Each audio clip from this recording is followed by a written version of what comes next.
Y estoy admitiendo a gente que está entrando, por eso todavía no la largamos. Un segundito y...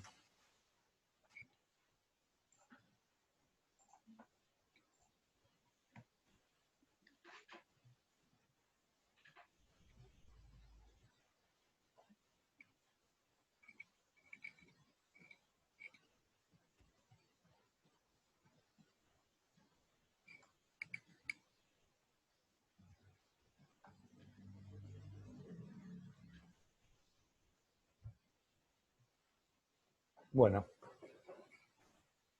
vamos a ir, eh, comenzando. Bueno. Bueno, en nombre del Distrito 1 del Colegio de Arquitectos de Santa Fe, darles a todos la bienvenida a este espacio virtual, como decíamos los otros días, que hemos conseguido para mantenernos comunicados con el resto de la matrícula. La semana pasada tuvimos un encuentro con Ángel Garrote, hablando acerca de arquitectura legal, y hoy nos encontramos con Rodolfo Bellot, arquitecto especialista en seguridad e higiene, graduado en la UNR, profesor de la Universidad Nacional del Litoral de la Facultad de Arquitectura, Diseño y Urbanismo, y socio del estudio Imperiale Bellot. Así que hoy vamos a charlar con él un poquito acerca de esta cuestión de higiene y seguridad, de esta nueva forma, ya les digo, que hemos encontrado para mantenernos comunicados, ¿sí? Rodolfo va a hacer una introducción, ¿sí? Yo les voy a pedir, él va a compartir pantallas, y una vez que termine la exposición yo voy a estar pendiente de la lectura de lo que puedan, de las preguntas que puedan ir surgiendo. A partir de la experiencia de la semana pasada, yo les pediría que, a medida que la charla vaya avanzando, las preguntas que a ustedes les puedan ir surgiendo, las vayan haciendo. Los otros días, cuando terminó Ángel la exposición, entraron todas las preguntas juntas y se hace muy difícil para ir evaluando e ir seleccionando preguntas. Así que si quieren ir haciéndolas durante la exposición de Rodolfo, yo creo que sería conveniente. Así que bueno, muchas gracias por participar y los dejo con Rodolfo. Bueno, gracias. Gracias, Marco, por la introducción. Buenas tardes o buenas noches. De noche.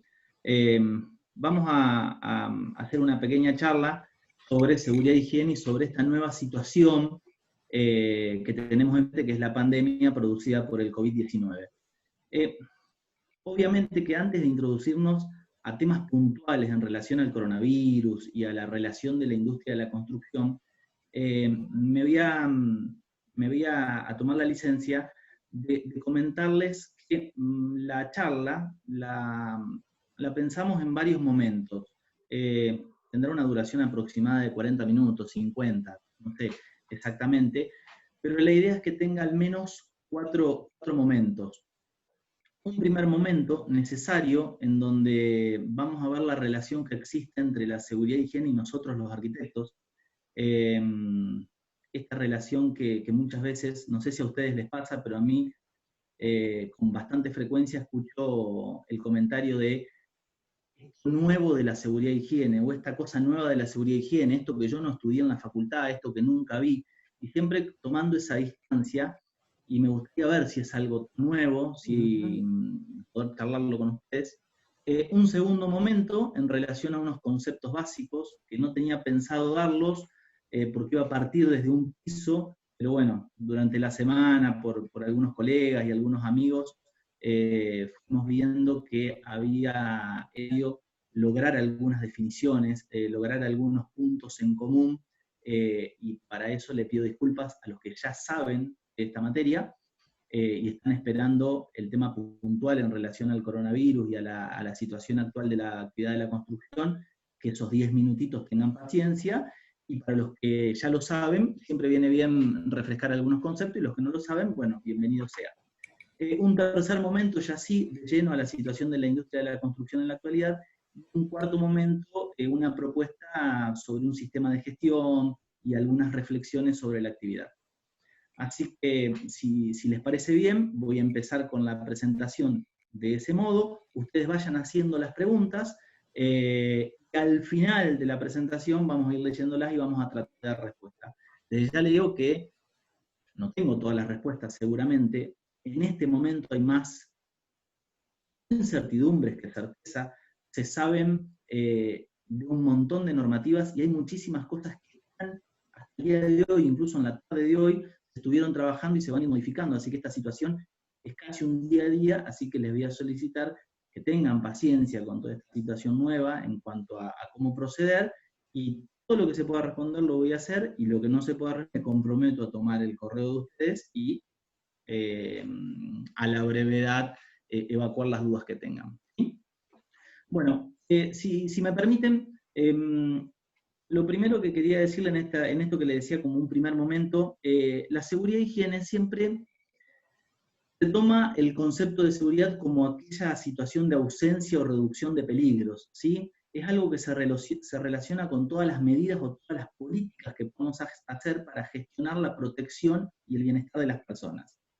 El término higiene normalmente es un conjunto de conocimientos, de técnicas, de procedimientos relacionados al control, relacionados a métodos, a hábitos de aseo personal y de los espacios de trabajo, lógicamente. Y el concepto de salud es un concepto que fue cambiando con el tiempo. Antiguamente se lo definía como la ausencia de enfermedad. Hoy es la capacidad que tienen las personas de desarrollarse armónicamente en un ámbito y en un espacio de trabajo y en cualquier espacio que conforma la vida, ¿no? La Organización Mundial de la Salud define a la salud como un estado de bienestar físico, mental, psicológico, con lo cual la salud habla de un funcionamiento micro en relación a lo celular y a un funcionamiento macro en relación a lo social. Y es tan importante ese funcionamiento social e integral como el funcionamiento celular y del organismo en sí. Este concepto de seguridad e higiene desde la salud, desde la higiene y desde la seguridad, es un concepto que antiguamente se denominaba como sistema tradicional de la salud y seguridad. Voy a compartir pantalla, así ustedes ven de lo que estoy hablando. No sé si alcanzan ahí a ver la pantalla compartida, ¿sí? Creo que sí. Este concepto de salud, seguridad e higiene, muchos autores lo definen como un sistema tradicional. Actualmente se prefiere hablar de seguridad e higiene desde un sistema que se conoce como un sistema renovador o un sistema moderno, si se quiere. Y además de contemplar la higiene, la salud y la seguridad, contempla las condiciones de trabajo y el medio ambiente de trabajo, o sea, lo que denominamos la CIMAC. Condiciones de trabajo, estamos haciendo referencia a todos los factores que intervienen en la organización del trabajo, de la producción, desde la asignación salarial, desde las asistencias sociales, de los sistemas productivos. Y cuando hablamos de medio ambiente de trabajo, estamos hablando del espacio físico, de cuestiones relacionadas al ambiente propiamente dicho. ¿Sí? Este concepto renovador de seguridad e higiene es al que yo me voy a remitir y al que me voy a referir durante toda la presentación. Ustedes van a escuchar que hablo de seguridad e higiene, pero en realidad hablo de seguridad e higiene siempre haciendo referencia a condiciones de trabajo y a medio ambiente de trabajo, siempre en el sentido renovador. Yo me he tomado la libertad, y disculpa si no están de acuerdo, de separar la seguridad e higiene, y lo he hecho ya en varias presentaciones y en varios escritos, en dos grandes campos. Un campo es la seguridad e higiene edilicia, y otro campo es la seguridad e higiene laboral. Son las dos caras de una misma moneda, seguridad, higiene edilicia y laboral. ¿A qué refiere la seguridad e higiene laboral? A las situaciones concretas de producción en la industria de la construcción, al hacer arquitectura y al hacer construcción dentro de la arquitectura. Y la seguridad e higiene edilicia tiene que ver con todas las medidas de seguridad e higiene en relación al proyecto, en relación a la obra y en relación al uso de la obra. Estos dos grandes campos, edilicia y laboral, los traigo a cuenta y los menciono porque quiero retomar este concepto de si la seguridad e higiene es algo nuevo o es algo que viene desde larga data. No sé si alcanzan y pueden ver ahí, simplemente puse 3 o 4 imágenes, no es mi intención dar una clase de historia, para eso hay varios docentes y varios profesores que lo hacen de manera excelente, pero sí contemplar este concepto de seguridad, higiene y edilicia. El hombre, desde que buscó refugio en una cueva, en una caverna, desde que logró un estado de seguridad, está pensando en seguridad edilicia. Y a lo largo de la historia tenemos infinidades de ejemplos, principalmente ejemplos posteriores a tragedias, por esta capacidad de resiliencia que tenemos los seres humanos. Después de cada gran tragedia, o de cada catástrofe, como ustedes prefieran, el ser humano ha tratado de evolucionar y ha generado dentro de la arquitectura, dentro de las tecnologías, dentro de la ciencia, del mismo urbanismo, situaciones de seguridad edilicia que han mejorado las condiciones y se han visto parecidos o mejor preparados para las reiteraciones de estos eventos. Ejemplo, el incendio de Roma, ejemplo, el gran incendio de Londres, y ejemplo, el incendio de Chicago, que sin lugar a dudas trajo una nueva arquitectura, como fue la de la Escuela de Chicago, que generó, además de una nueva forma de arquitectura, una nueva forma de pensar la ciudad, un montón de medidas de seguridad edilicia relacionadas a la seguridad e higiene. Ya sí, en lo que concierne a seguridad e higiene laboral, este concepto que a veces decimos que es nuevo, acá solamente les comparto algunos ejemplos, hay muchísimos más. Ya en el 1700, el rey de España, Carlos III, había sacado un edicto que es famoso en todas las bibliografías de seguridad y higiene, porque era un edicto de esa época que ya hablaba de cómo se debían construir los andamios, de las indemnizaciones por los accidentes de los albañiles, de los controles del Estado y de las inspecciones, y de las sanciones y responsabilidades que tenían los maestros de obra y los arquitectos en relación a las construcciones en esa época. Fíjense de todo lo que hablaba un edicto sobre seguridad e higiene de Carlos III, el alcalde de Madrid. En la época de la Revolución Industrial, todos sabemos esa gran migración del campo a la ciudad, ese crecimiento de los establecimientos fabriles, trajo aparejado un montón de reclamos de trabajadores en mejoras laborales y en relación a seguridad e higiene. En la Argentina, puntualmente en la Argentina, una epidemia, fíjense qué casualidad, hoy estamos con la epidemia del COVID-19, hace casi 150 años, la Argentina se veía en la epidemia de cólera, que tuvo en la segunda mitad del siglo XIX varios brotes, ¿no es cierto? Hubo 3 o 4 brotes. Dentro de esos brotes se logró, por primera vez, a raíz de la epidemia de cólera, lograr una medida de seguridad e higiene, que fue el saneamiento de Buenos Aires, las obras de alcantarillado y la primera red de agua potable, que surgieron producto de una epidemia, como en este caso en la epidemia de cólera. ¿Sí? Vale decir que el concepto de seguridad e higiene no es un concepto actual, no es un concepto de nuestros tiempos, y encontramos ejemplos a lo largo de la historia. Bueno, ustedes ahí verán en la pantalla Vialet Macet, Alfredo Palacio, fueron grandes personalidades de la Argentina. En el caso de Vialet Macet, tiene un informe sobre el estado de las clases obreras en Argentina. Es un informe sobre todas las situaciones laborales y puntualmente habla de la situación de la construcción, de la situación de la industria de la minería, en relación a las condiciones de trabajo y a las condiciones de seguridad e higiene. Así que esto me parecía importante destacarlo porque me gustaría que cuando hablamos de seguridad e higiene tengamos en cuenta que no es un concepto para nada actual, que es un concepto centenario y milenario, diría yo, que tiene muchísimos exponentes y muchísimas situaciones e improntas a lo largo de la historia, y en la cual los arquitectos tenemos plena responsabilidad. Cuando nosotros proyectamos una obra, cuando nosotros construimos una obra, cuando la usamos en el rol de usuarios, estamos en muchos momentos pensando y haciendo seguridad e higiene. La situación de lo que ven acá en la pantalla, esto de antes, durante, después y fin, es una situación transversal a estas dos situaciones o estos dos momentos de la seguridad e higiene, la seguridad e higiene edilicia y la seguridad e higiene laboral. Es cierto que muchas veces las currículas de las casas de estudios no contemplan la materia o la asignatura de seguridad e higiene. pero sí es cierto que vemos seguridad e higiene en un montón de asignaturas sin darnos cuenta que estamos viendo seguridad e higiene. Cuando pensamos en hora de saneamiento, estamos pensando en seguridad e higiene.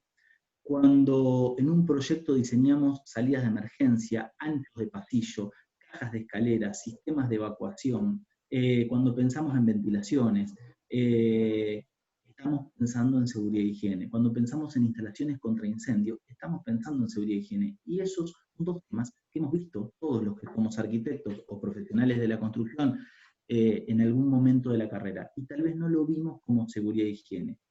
¿Por qué digo esto? Para que reflexionemos sobre el concepto de seguridad e higiene. Seguridad e higiene es algo que hicimos siempre y no es un concepto actual y nuevo. Sí es un poco nuevo y sí es un poco actual el concepto de la seguridad e higiene laboral desde la legislación y desde la reglamentación.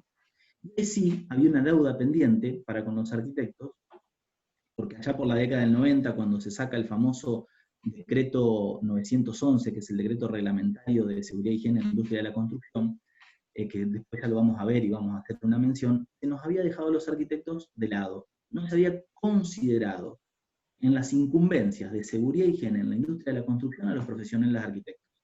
Pasaron 9 años para que aparezca la resolución 1830 de la Superintendencia de Riesgo de Trabajo, que dijo, sí, los arquitectos pueden hacer seguridad e higiene, incorporó o sustituyó, como prefieran decir, un artículo que es el artículo 16 del decreto 911, e incorporó a los arquitectos en las prestaciones de seguridad e higiene. Ahora, ¿cómo lo hizo? La Super dijo, los arquitectos pueden hacer seguridad e higiene laboral siempre y cuando tengan cursos de posgrado de 400 horas o más.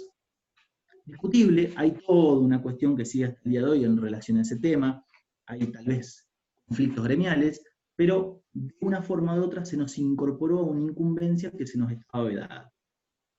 Un año después, la resolución 498 del Ministerio de Educación, Ciencia y Tecnología, y acá fíjense la importancia, la resolución que les mencioné recién era de la Superintendencia, y esta es del Ministerio de Educación. Los que otorgan incumbencias en los títulos son las casas de estudios y el Ministerio de Educación. La Superintendencia no otorga incumbencias en el uso de un título. Pero bueno, en este mundo y en esta Argentina hay cosas que se dan y son temas para discutirlo tal vez en otros ámbitos como en el del derecho, no en el nuestro. La resolución 498, que incluye los contenidos curriculares básicos para la carrera de arquitectura, incorpora en varios apartados, principalmente en el último anexo, en el 5, que son las actividades reservadas al título de arquitecto, incorpora la enmienda 20, que dice que proyectar, ejecutar, dirigir y evaluar todo lo concerniente a seguridad, higiene y edilicia en obras de arquitectura es una actividad reservada al título de arquitecto. Unos cuantos años después, en el 2018, apareció una resolución también del Ministerio de Educación, la 1254, que trajo un gran revuelo, sigue hasta el día de hoy ese revuelo. Para mí es medio exagerado, porque no tiene, está muy clara la resolución y ni nos perjudica, ni mucho menos. Es una resolución en donde se plantean nuevamente los alcances del título y las actividades reservadas. Y se hace una diferencia entre qué significa alcance del título y qué significa actividades reservadas. Se incluye dentro de las actividades reservadas, que son ese subconjunto de actividades, a la seguridad e higiene como una potestad de los arquitectos. Vale decir que en esta circunstancia, con esto que les estoy comentando, en los últimos 20 o 25 años, se nos ha incorporado a la faceta de la seguridad e higiene laboral. Cursos de 400 horas, con especialidades o directamente con el título de arquitectos sin ningún tipo de posgrado o especialidad. Estamos plenamente incorporados a las tareas de seguridad e higiene. A la seguridad e higiene edilicia estuvimos incorporados desde siempre, a la seguridad e higiene laboral tal vez en los últimos 20 o 25 años, pero ya todos los arquitectos debemos saber que este campo y este hacer profesional pertenecen a nuestra disciplina y no podemos desconocerlo, es parte de nuestra esencia. Entonces debemos revertir esta idea de que el arquitecto no se encuentra dentro del proceso de control de riesgos de una obra, modificar este concepto de que son otros, siempre, si yo soy el proyectista, el conductor técnico, el director de obra, siempre es otro el que hace seguridad e higiene, y no puede haber un especialista en seguridad y higiene, pero el director de obra tiene plena responsabilidad sobre la seguridad y higiene y tiene plena injerencia. Entonces no son solamente otros, sino que también formo parte de la seguridad y higiene. Y para formar parte y para entender esto hay que informarse, hay que saber de qué se trata y hay que asumir que al otorgarnos, con estas dispensas legales que les comentaba, derechos y obligaciones, nos han generado, obviamente, sin lugar a duda, responsabilidades. ¿Sí? Yo quisiera saber si hasta ahí se me escucha bien o salgo bien. No sé Sí, si perfecto. es posible. Sí, sí, sí. Muy bien. Sí, está saliendo bien. Porque a veces la tecnología juega una mala pasada, ¿no es cierto? Y hay veces que, no sé, que quiero compartir una pantalla y no se puede, o que se cierra, o que no tengo sonido. Bien. Todo Continúo. eso puede pasar, pero viene bien. Dicho esto, que me parecía bastante importante mencionarlo y entender el rol de los arquitectos en la seguridad y higiene y este rol activo, vamos a hacer un pequeño repaso, no muy extenso, no me quiero ir mucho con esto, pero sí de conceptos fundamentales y de algunos aspectos legales que hacen a esta cuestión y a este momento.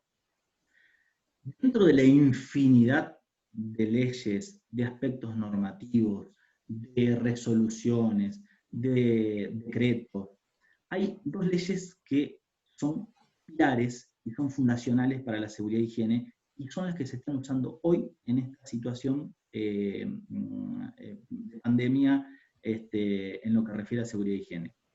La primera es la Ley de Higiene y Seguridad en el Trabajo, una ley del año 72, la ley 19.587. Ustedes dirán, ¿del año 72? Sí, es una ley muy vieja, pero es una ley que realmente ha sabido tener esa capacidad, ese plexo normativo con la suficiente habilidad para poderse renovar, para poder incorporar resoluciones y incorporar decretos que la fueron reglamentando y que permanentemente la fueron actualizando.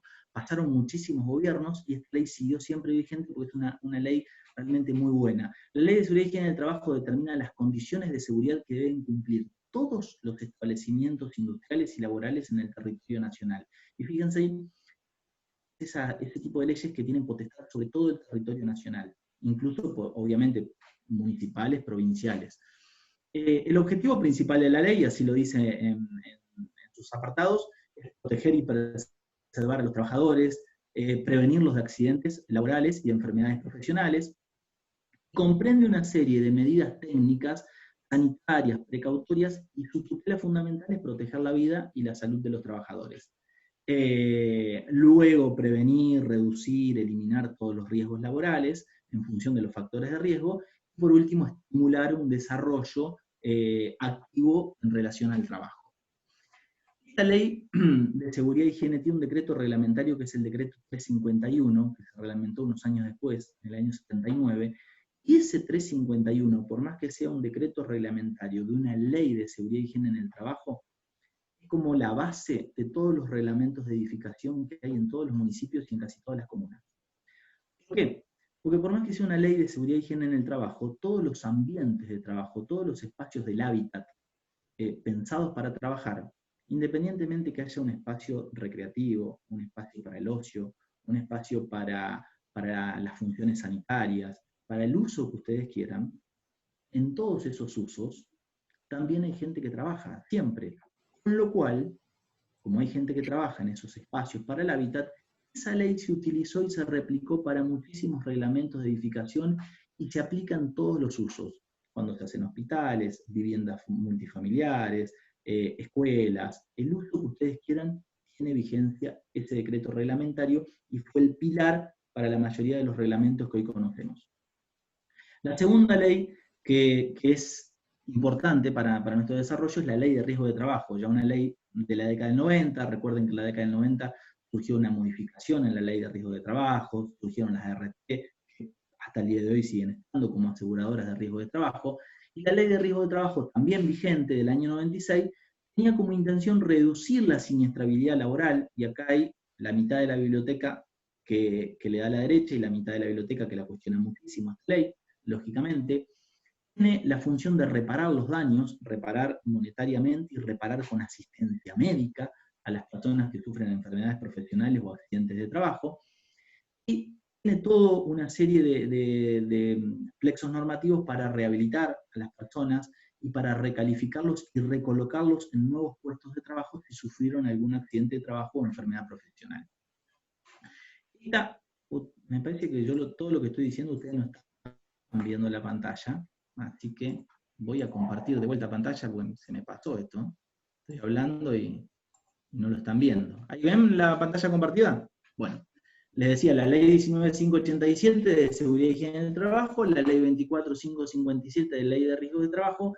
Dentro de la ley de higiene y seguridad del trabajo hay varios decretos reglamentarios. El decreto reglamentario para la industria de la construcción es el decreto 911. Para la industria agropecuaria hay otro, y así para cada actividad hay un decreto reglamentario de esa ley. El que nos interesa a nosotros, que es de la industria de la construcción, es el famoso decreto 911. Vamos a verlo brevemente, no voy a hacer un desarrollo de todo el decreto, sino que lo voy a mencionar, y sí me interesa hablar un poquito de las resoluciones 231, la 51, la 35 y la 319, porque justamente esta semana un par de colegas me dijeron aclararlo, porque yo cada vez que veía la obra estoy bastante confundido en relación a ese tema. El decreto 911 determina todas las condiciones físicas y requerimientos documentales que debe cumplir una obra en construcción en relación a seguridad y higiene. Y cuando hablamos de condiciones físicas, hablamos de elementos de protección personal, de elementos de protección colectiva y de todo lo que se relacione con la obra, baños, vestuarios, comedor, circulaciones. Y cuando hablamos de requerimientos documentales, todo el legajo técnico y lo que es legajo técnico y programa de seguridad y higiene, que es una confusión muy frecuente pensar que el programa de seguridad y higiene es el legajo técnico, y son dos cosas distintas en donde una incluye a la otra. ¿Sí?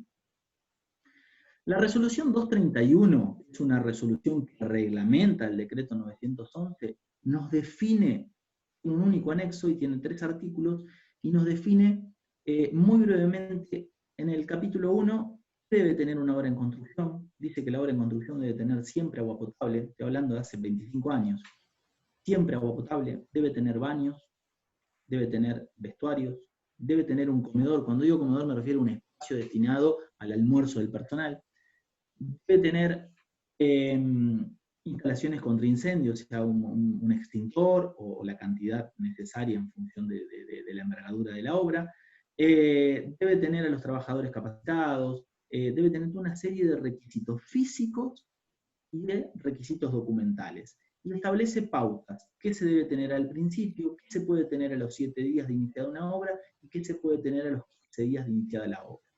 Después se establece la cantidad de horas profesionales de los servicios de seguridad y higiene, y también establece todas las cuestiones relacionadas a cartelería de obra, indicaciones, esas cuestiones que a veces, cada vez que pasamos por una obra, nos exige el Ministerio de Trabajo colocar el cartel de obra, entregar la documentación, las constancias de visita, ya vamos a mencionarlo un poquito a este tema. ¿Sí? Por último, define qué es el legajo técnico que tiene que estar en una obra. Dice que toda obra tiene que tener un aviso de inicio de obra, tiene que tener un programa de seguridad y higiene, tiene que tener un certificado de cobertura por parte de una RT, tiene que tener una nómina de personal afiliado a esa RT, tiene que tener el programa de seguridad y higiene y tiene que tener los registros de capacitaciones del servicio de seguridad y higiene. Aquí aparecen un montón de cuestiones, pero son un montón de cuestiones que nosotros estamos muy acostumbrados a ver en casi todas las obras, al menos en las obras medianas. Vamos a ver qué pasa un poquito cuando las obras no tienen, son pequeñas, y estas situaciones son un tanto más difusas. Cuando hablamos de la resolución 51, 35 y 319, nos referimos concretamente a formas legales de presentar un programa de seguridad y higiene. ¿Qué es un programa de seguridad y higiene? Un programa de seguridad y higiene es un compendio textual, un compendio de normas en donde el responsable de seguridad y higiene, conociendo la obra que se va a hacer, la memoria descriptiva de la obra, los procesos de trabajo involucrados, la planimetría de la obra y toda la documentación en sí de esa obra, estableció cuáles son los riesgos posibles y cuáles son las soluciones a esos posibles riesgos. Eso es un programa de seguridad y higiene. es determinar cuáles son los factores de riesgo y cómo le hacemos frente, en pocas palabras. En el año 97 la superintendencia dijo, bueno, todos los empleadores, toda aquella persona que se dedica a la construcción y tiene empleados, debe confeccionar ese programa de seguridad y higiene, presentarlo en su RT, ese RT lo debe aprobar y esta persona lo debe llevar a obra y transmitírselo a sus operarios. Bien. Ese programa de seguridad y higiene debe estar firmado por el responsable de seguridad y higiene, que es el que lo confecciona, debe estar avalado por el empleador, debe estar aprobado por la RT y lo debe firmar, y acá viene un punto muy importante, el director de obra. Ustedes me preguntarían a mí si estoy de acuerdo, yo diría, preferiría que lo firme el representante técnico, no el director de obra, pero la ley dice el director de obra, con lo cual el programa de seguridad y higiene siempre va firmado por el director de obra. Volvemos al principio, la importancia que tiene conocer sobre seguridad y higiene por la responsabilidad que tenemos como arquitectos dentro de la construcción. Un año después, la misma Super dijo, bueno, ¿qué pasa cuando el empleador actúa como contratista principal? En una obra donde hay un contratista principal y hay varios subcontratos, tiene que haber alguien que coordine las acciones de seguridad y higiene, y en esa coordinación dijo, va a haber un programa de seguridad y higiene único que se hace bajo resolución 35. Cuando digo programa de seguridad y higiene único, no significa que la obra va a tener un único programa, significa que va a tener un único programa que coordine las tareas de seguridad y higiene. Yo soy la empresa contratista principal, tengo un programa de seguridad y higiene bajo resolución 35, y cada uno de mis subcontratistas, el sanitario, el electricista, el que fuese, va a tener un programa bajo resolución 51. Y hablando mal y pronto, el 51 debe tener coherencia con el 35, para que me entiendan lo que quiero decir. Estas son las dos formas de programa de seguridad y higiene que existen hasta el día de hoy, y esto es lo que actualmente salió y se difundió en relación a la situación de coronavirus y de pandemia, que hay que empezar a modificar los programas de seguridad y higiene para colocarles como anexos a los programas ya aprobados este nuevo riesgo del COVID-19 y incorporarlo en los programas nuevos, dependiendo si va por resolución 35 o 51. No es nada más que eso, cuando actuamos como contratista principal o como subcontratista. Y después hay una tercera forma de confeccionar un programa de seguridad y higiene, que es bajo la resolución 319, que en la jerga se conoce como para tareas cortas y repetitivas. La resolución 319 es mucho más amplia, es una resolución que dice que cuando no hay contratista principal, o hay más de un contratista principal, o hay varios contratistas principales, el comitente es el que debe coordinar las acciones de seguridad y higiene. Y a veces el comitente no tiene RT.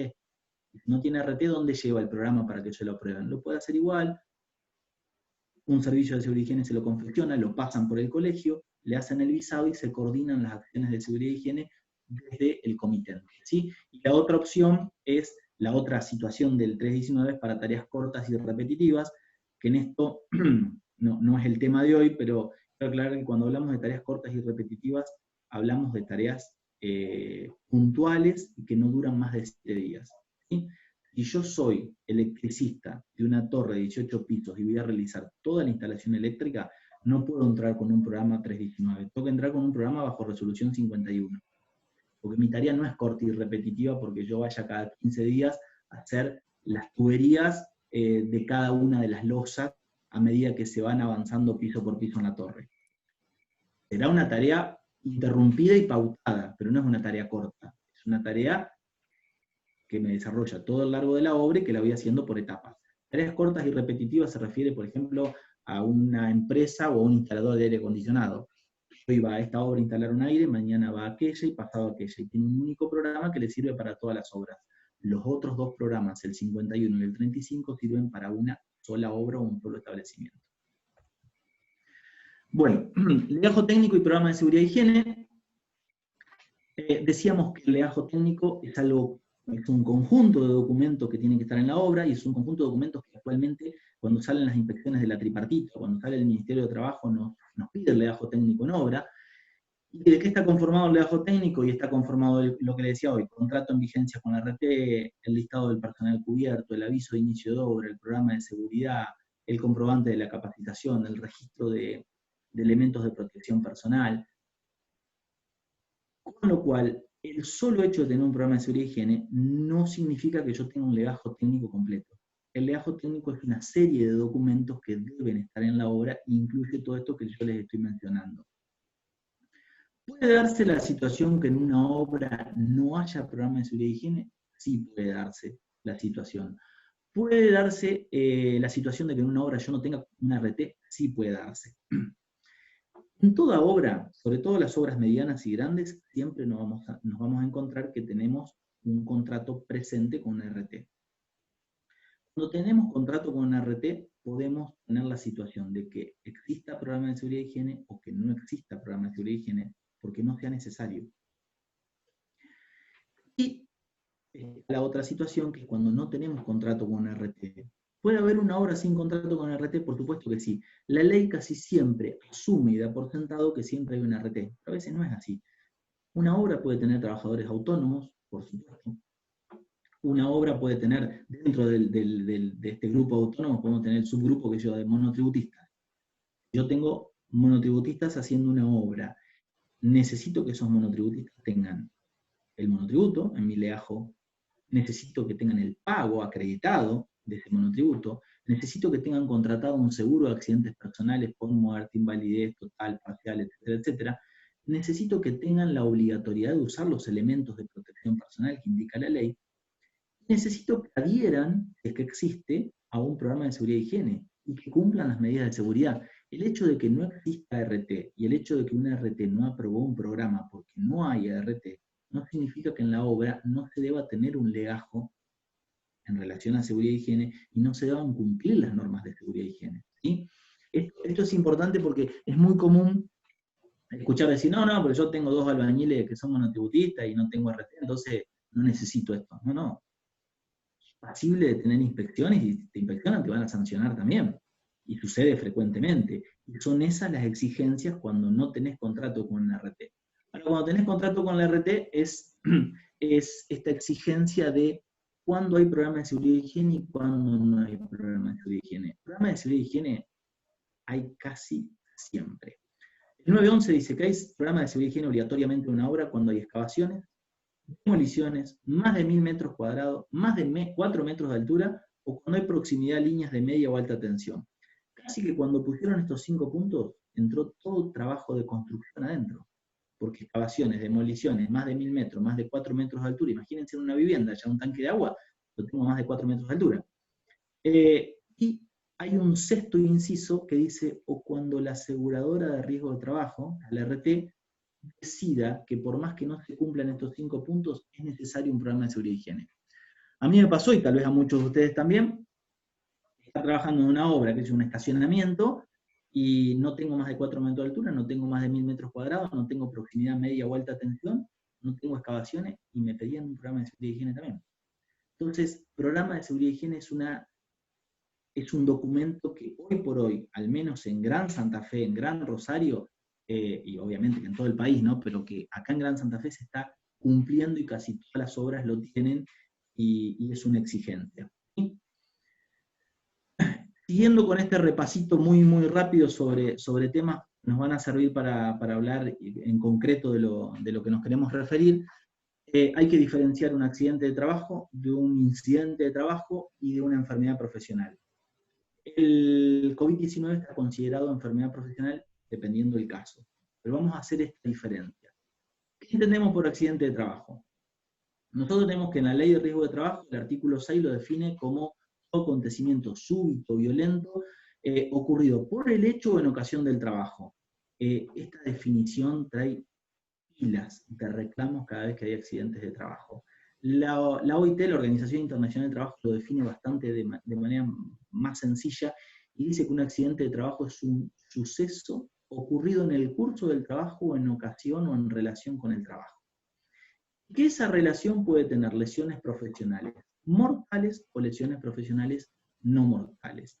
Y que los accidentes denominados itineres son accidentes de trabajo. Itineres se refieren al accidente ocurrido entre la casa y el establecimiento donde se presta el trabajo. Y acá hay una cosa bastante importante a tener en cuenta.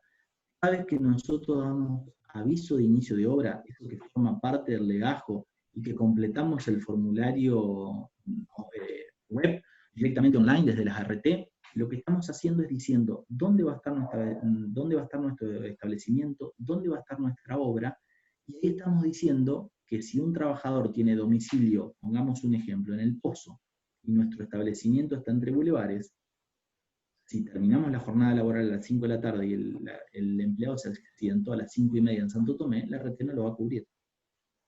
Porque nosotros en el aviso de obra declaramos un punto de trabajo.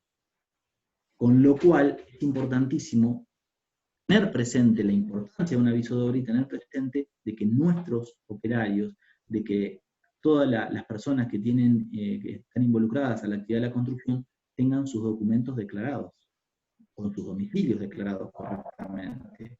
Porque es lógico, si el accidente itinere es el trayecto de la casa al trabajo, y yo vivo en El Pozo, y tengo la obra en el centro, y me pasa algo en Santo Tomé, no era un accidente in itinere, ¿sí?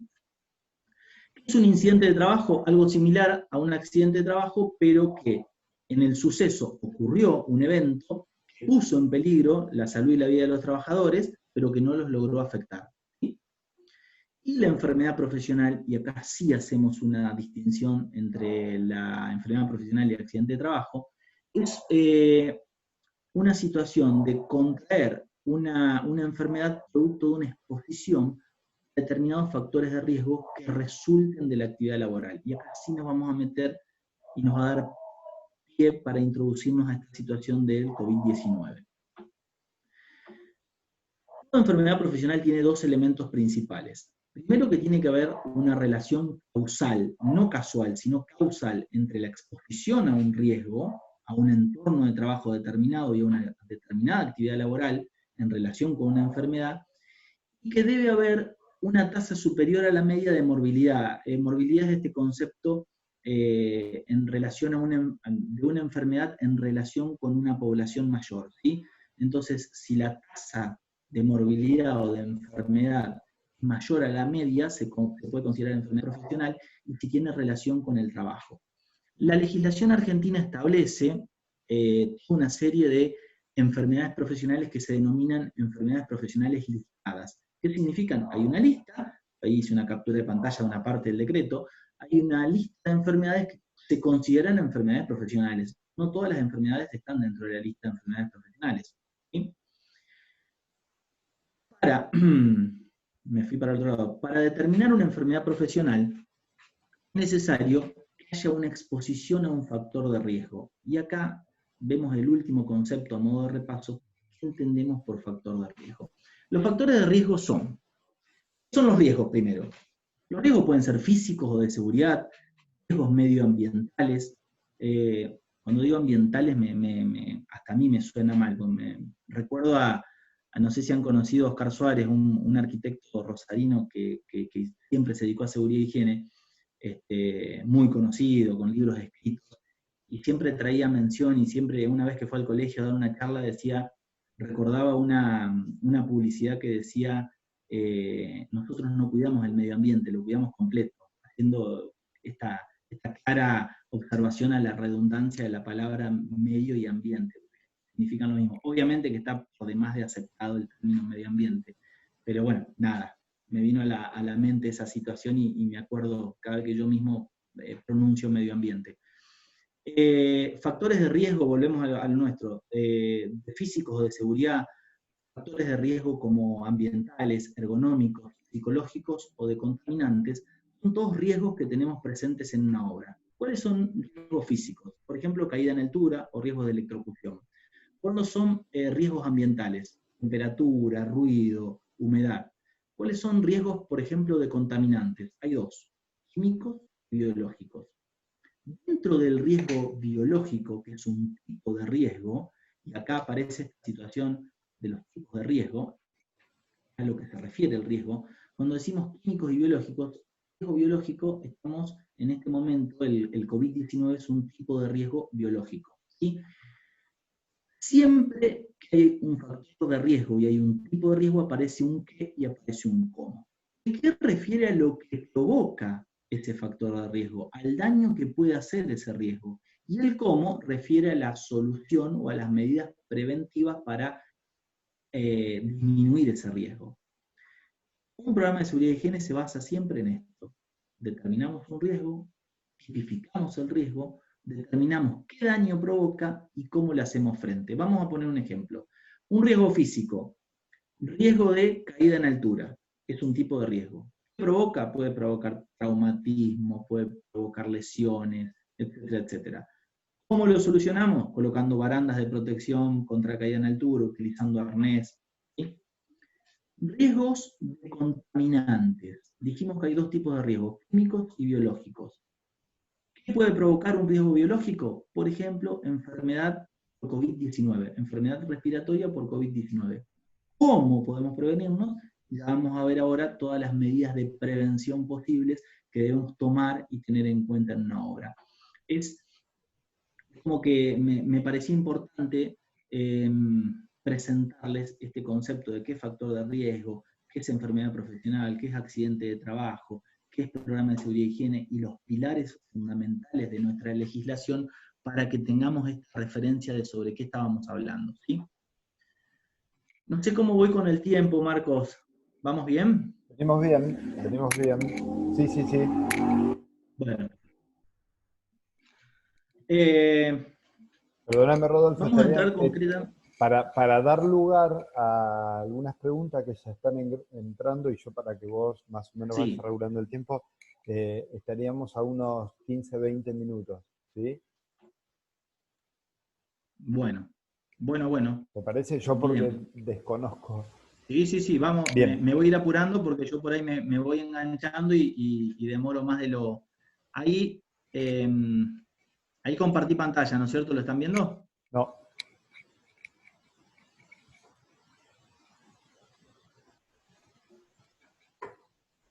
¿Ahora? ahora sí. Muy bien.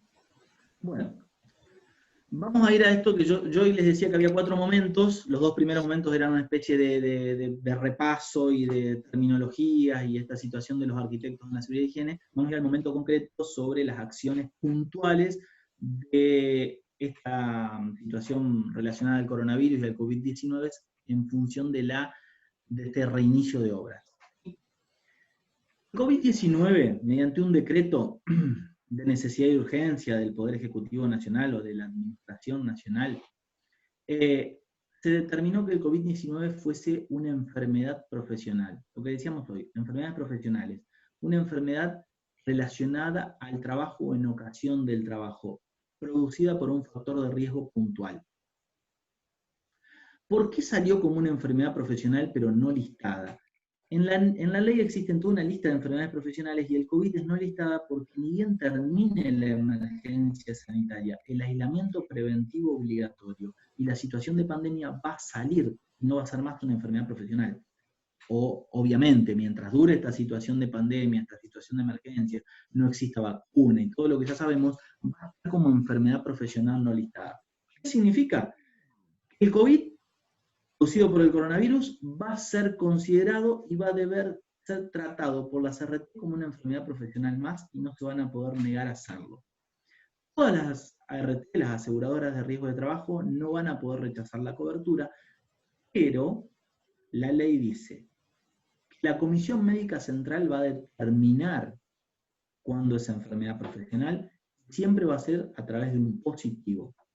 Si ustedes tienen en la obra una situación que reúna los síntomas de COVID, pero que todavía no se dio el positivo y la ratificación del laboratorio como positivo, la RT no lo va a tratar como enfermedad profesional. Y después que le dé el positivo, la Comisión Médica Central va a hacer la investigación epidemiológica y va a determinar si ese trabajador se contrajo la enfermedad producto de tener que salir del aislamiento preventivo como una actividad exceptuada, como está ahora la obra privada, producto de tener que ir a trabajar y de tomar un transporte público, lo que fuese, contrajo la enfermedad, o si la contrajo por otro vector, por un familiar o por lo que fuese, y ya no es más enfermedad profesional. Si ustedes me preguntan cómo va a ser la comisión médica para investigarlo, estaba hablando con un colega de España el fin de semana y me decía, ellos no tienen una situación legal como la nuestra, pero me decía que mucha gente yendo a trabajar contrajo la enfermedad y que cuando tenían una situación controlada de casos era fácil determinar el vector vector epidemiológico, la línea, o sea, de dónde provino, para cuando ya la situación se desbordó de gente contagiada, determinar si lo contrajo por un familiar, por el vecino, por ocasión del trabajo, empieza a ser bastante más complejo, con lo cual deduzco que en este momento casi ninguna RT va a tener casos de coronavirus en ocasión de gente que lo contraiga por trabajo, y que si la situación se desmadra, y perdonen la palabra, van a empezar a tener que responder como una enfermedad profesional, seguramente. ¿Qué es esto que hablamos del COVID? Todos ya lo saben, lo habrán escuchado. El COVID es un tipo de virus, como todo patógeno, que viene de la familia de los coronavirus. Hay existieron varios coronavirus, entre ellos el SARS, el MERS, o sea, el síndrome respiratorio de Medio Oriente, el síndrome respiratorio agudo severo, y el último detectado, el último subtipo detectado es el que denominamos COVID-19. ¿Sí? Y todavía está en discusión si se determinó en diciembre en China, si no, fue ahí. Bueno, hay toda una serie de investigaciones al respecto. La cuestión que es un virus que está nuevo, pero de una familia que ya se conocía hace muchísimos años. ¿Cómo se transmite el coronavirus? Se transmite de persona a persona. ¿Cómo es de persona a persona? Simplemente por hablar, las gotitas o las microgotas de saliva, cuando una persona hablando, tosiendo, estornudando, entra en contacto esas gotitas de saliva o microgotas con otra persona, ingresan por la boca, la nariz o los ojos, toma el contacto, o cuando de persona a persona hay un objeto como intermediario y una persona enferma contamina una superficie y una persona sana toca esta superficie, se lleva las manos a la boca, a los ojos y contrae la enfermedad. Pero siempre es de persona a persona, siempre por este vector, o aire con microgotas de saliva o por algún objeto que haga de puente. ¿Sí? Por lo que se sabe hasta ahora, nosotros desde la seguridad y higiene solamente hablamos por lo que vemos de la Organización Mundial de la Salud y por los informes científicos y médicos. Va evolucionando permanentemente esta situación. Ustedes habrán escuchado que está bastante en duda cuánto dura el virus en una superficie. Yo escuchaba recientemente leía en realidad una revista científica que leo bastante seguido, que como todo patógeno es bastante sensible al sol y a la ventilación, con lo cual siempre una buena vacuna que tenemos es la buena ventilación y la buena iluminación. Parece mentira, pero sigue siendo una medida de saneamiento realmente efectiva. Y, ¿cómo incorporamos esto nosotros en las obras desde la parte legal y desde la parte de seguridad e higiene a los legajos técnicos y a los programas de seguridad e higiene? La Superintendencia de Trabajo dijo, bueno, como el COVID-19 salió como enfermedad profesional no listada, pero enfermedad profesional del FIM, hay que incorporarla a todo programa de seguridad e higiene que ya estaba aprobado como un anexo. Y en los programas de seguridad e higiene nuevos, por obras nuevas que se vayan a hacer, hay que incorporar el riesgo, el factor de riesgo y la medida de precaución. ¿Sí? ¿Y cómo se hace eso? Y se hace, por ejemplo, con los protocolos de higiene y seguridad que solicita, por ejemplo, la resolución 41. ¿Sí? Todos los que tengan obras ahora habrán estado escuchando que hay que presentar el protocolo de seguridad e higiene para poder continuar o poder empezar los trabajos de construcción en esta situación preliminar de hasta 5 trabajadores, y en principio, y si Dios quiere, se extenderá. ¿Sí? Todos los empleadores deben implementar estas medidas y deben incorporar a los programas de seguridad e higiene estos protocolos, y estos protocolos deben ser aprobados obviamente por la RT. Hasta ahí creo que me van siguiendo. Yo me tomé, para no hacerlo tan largo esto, la atribución de dividir las obras, pido disculpas si no coinciden, pero para no hacerlo tan extenso, en 4 momentos. Primero vamos a hablar de qué hay que hacer cuando se ingresa a la obra, cuando tenemos la excepción, cuando tenemos el permiso y cuando logramos volver a trabajar en esta necesaria actividad económica, porque es fundamental para nosotros, para todos los operarios.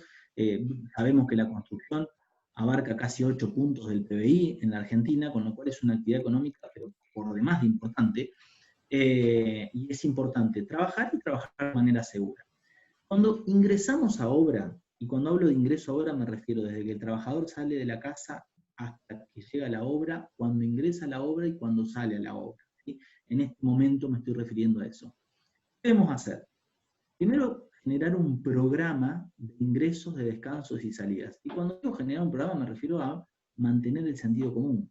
Si tenemos una obra con 3 empleados o 5 empleados, como se permite hasta ahora, la situación es una. Van a poder ingresar, se completa una pequeña planilla de ingreso en donde se le toma la temperatura, donde se le hacen 2 preguntas muy simples, si tuvo tos, dolor de garganta, etcétera, etcétera, y después vamos a ver una de las planillas que pide la ley, que en las obras que ya empezamos cumpliendo ese protocolo.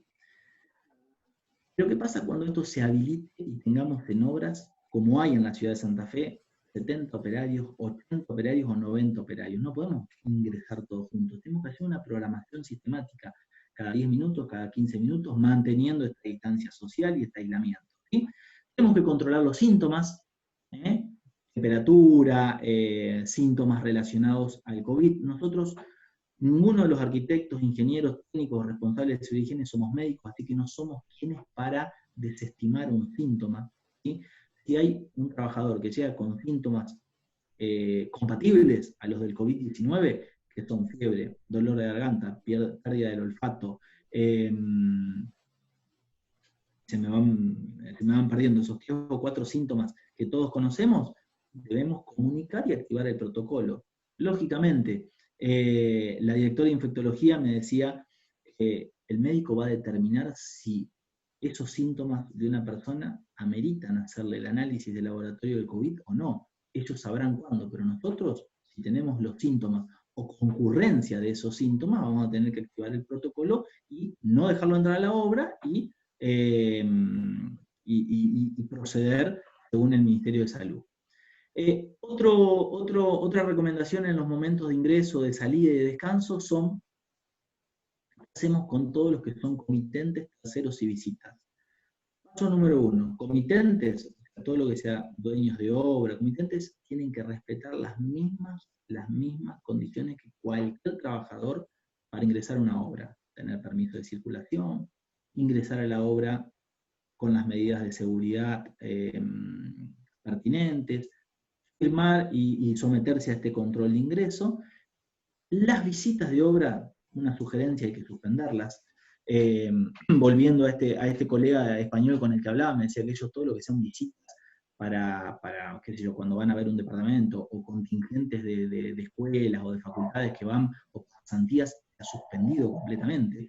Eso es una medida que me parece que hay que hacer, suspenderlas completamente, y hay que programar en la obra los descansos. Cuando decimos programar los descansos, hacemos clara referencia a que en el espacio del refrigerio, del comedor, hay que empezar a organizar cómo va a ser esa tarea.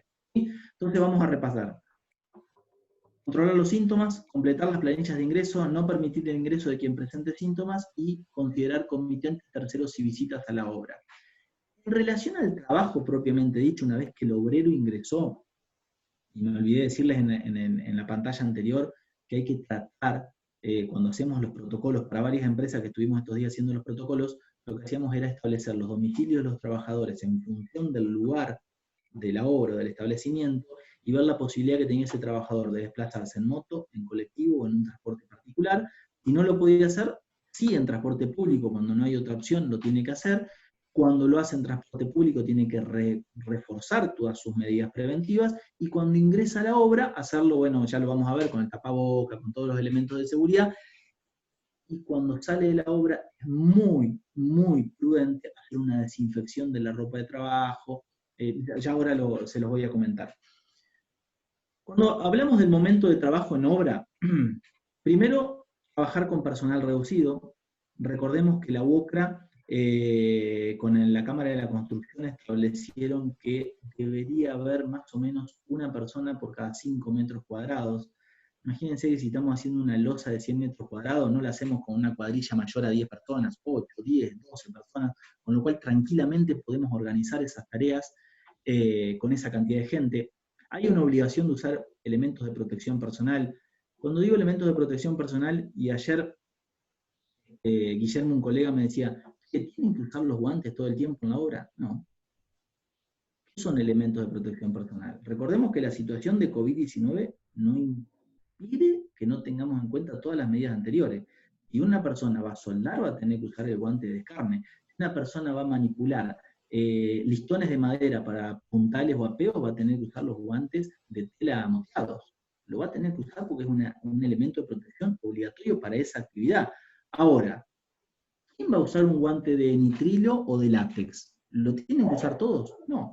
La persona encargada de controlar la puerta de ingreso, de tomar la temperatura, de completar la planilla, de decidir quién ingresa y quién ingresa, la persona los pasamanos, de desinfectar las amoladoras, las herramientas, el pañolero que le decimos nosotros que está en obra, que va a hacer la desinfección de todos los elementos de trabajo, va a poder usar ese guante de nitrilo o de látex, pero nadie más. El resto de los trabajadores, ¿por qué lo van a utilizar? No tiene sentido. ¿Sí? Cuando se utilizan máquinas y herramientas, hay que hacer desinfección. Si utilizamos, ejemplo, una boca, y en lo posible que sea siempre un mismo operario el que la maneje. Si hay otras herramientas de uso compartido, tendrán que hacer una desinfección. ¿Hasta dónde llega esto? Y bueno, si yo le paso el balde con mezcla a mi compañero, no voy a estar desinfectando el balde, esas cosas se sobreentienden. Ese pasamano va a existir y nadie dice que no exista, porque si no, no vamos a poder trabajar. Pero sí hay que intensificar las medidas de protección y de cuidado sobre las cosas. Utilizo una moladora, utilizo un taladro, cuando lo devuelvo al pañolero para guardarlo, se hará la desinfección pertinente y se podrá volver a utilizar. ¿Sí? ¿Y cuáles son las recomendaciones de espacio común? Las recomendaciones de espacio común son mantener la higiene, mantener la desinfección, si es posible en el comedor, que el tablón que siempre se usa de comedor o la mesa tenga un nylon que esté tejido, que esté preservado, que se mantengan las distancias, y si son muchos trabajadores, que se hagan en distintos turnos. ¿Sí? ¿Cuáles son las medidas de higiene general en la obra? Las que ya sabemos, no quiero repetir tanto, porque esto ya lo escucharon y todos creo que lo saben. Lavado de manos permanentemente. Atención con el lavado de manos, que es muy común, y por eso les mencionaba hoy el decreto 911 y la ley del año 72. Ya desde siempre se nos exigió que en toda obra exista agua potable y que existan baños y lavabos y vestuarios. Sabemos que no todas las obras eso se cumple, pero a partir de este momento y a partir de esta pandemia hay situaciones que van a tener que cambiar. Y toda obra va a tener que tener agua potable y va a tener que tener un lugar donde lavarnos las manos. Y si tenemos un lugar con agua para lavarnos las manos, tenemos que tener un lugar de desagüe. Es muy común en la obra que haya una canilla y que esa canilla caiga en un balde viejo de pintura de 20 litros, o que el agua caiga en una manguera a la tierra y que sea absorbida. No se puede dar esa situación. Cuando reiniciemos las obras, si tenemos un lugar donde lavarnos las manos, tenemos que tener un desagüe. Porque ahora vino el frío. Porque si no estaríamos en época de frío y tenemos una canilla que cae en la tierra y tenemos 20 o 15 operarios que se van a lavar periódicamente, vamos a tener un barrial y por decir una grosería, en vez de tener COVID, vamos a tener dengue. ¿Sí? ¿Entiende eso? Entonces, si hay agua, tiene que haber desagües.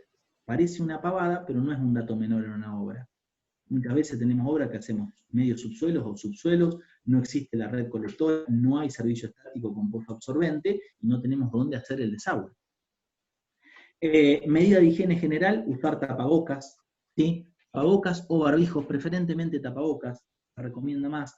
La diferencia es que se deja el barbijo para el personal de salud, el tapaboca es de tela, es casero y se puede lavar, o no va a hacer una desinfección, y estamos recomendando, y así lo veíamos con un grupo de higienistas y de responsables que hay chicos de Rosario y de Córdoba, de si es posible tener dos.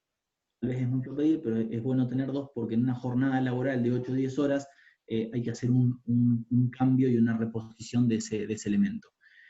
Medida de higiene general, mantener la distancia social.